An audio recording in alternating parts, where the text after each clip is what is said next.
Welcome to Talmudic Treasures. Today we're learning Yevamot page 23, which introduces us to an important concept that when it comes to marriage, it's actually a multiple step process. That there's first what is called Kedushin, also known as Erisin, and that generally is where the man will give something of monetary value to the woman and says, Hariyat Mekudeshetli, that I wish to be married to you, and of course she has to accept it willingly.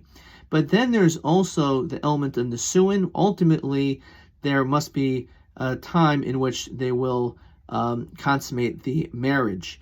On this, the Talmud discusses whether or not, at the time of giving over the Kedushin money, whether or not it would actually be valid if at that moment it would be impossible to eventually consummate that marriage, which is called Kedushin She'ein Masurin Labia.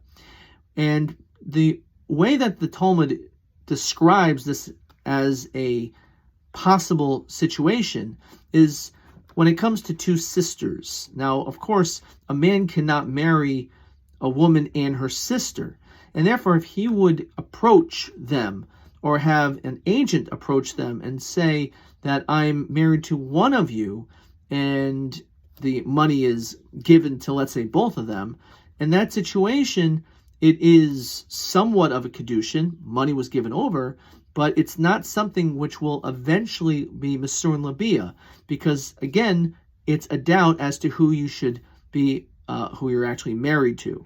Also, the Talmud here discusses an interesting situation where a person forgot who they actually married, or again, in a situation where there was an agent that did this for you. So it's possible that there could have been an element of confusion. And we don't know, was it this sister or that sister? So in that situation, it's a situation where, again, it's Kedushin She'ein Masurin Labia. And because of that, the actual monies that were given over as Kedushin perhaps was not valid.